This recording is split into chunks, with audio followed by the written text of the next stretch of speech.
കാർഷിക രംഗത്ത് ദേശീയ തലത്തിൽ തന്നെ ശ്രദ്ധേയമായ പന്നിയൂർ കുരുമുളക് ഗവേഷണ കേന്ദ്രത്തിലേക്കുള്ള റോഡ് തകർന്നിട്ട് കാലമേറെയായിട്ടും അറ്റകുറ്റപ്പണിക്ക് നടപടിയായില്ല.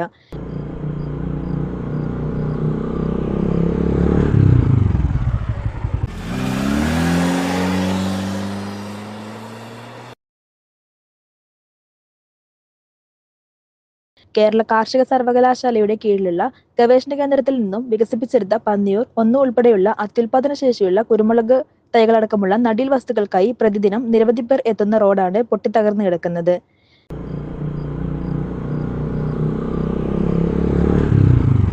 ഗവേഷണ കേന്ദ്രത്തിന്റെ പ്രവർത്തനത്തെക്കുറിച്ചറിയാൻ വിദേശികൾ ഉൾപ്പെടെയുള്ളവർ എത്തുന്നുണ്ടെങ്കിലും ഗവേഷണ കേന്ദ്രത്തിൽ എത്തിപ്പെടാനുള്ള റോഡിലൂടെയുള്ള യാത്ര ദുസ്സഹമാണ്. തളിപ്പറമ്പ് വായ്ക്കമ്പ മലയോര ഹൈവേയിൽ നിന്നും ഗവേഷണ കേന്ദ്രത്തിലേക്ക് വെറും 800 മീറ്റർ മാത്രമാണ് ദൂരമുള്ളത്. പക്ഷേ പൊട്ടിപ്പൊളിഞ്ഞ റോഡിലൂടെ കാൽനടയാത്ര പോലും അസാധ്യമാണ്.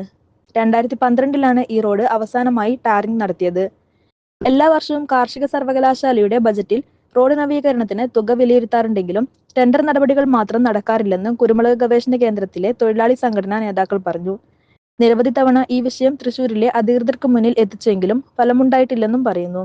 ഇരുവശങ്ങളിലും മരങ്ങൾ വളർന്നു നിൽക്കുന്ന ഈ റോഡ് തകരാതെ നിൽക്കണമെങ്കിൽ കോൺക്രീറ്റോ ഇന്റർലോക്കോ ചെയ്യണമെന്നാണ് തൊഴിലാളികൾ പറയുന്നത്.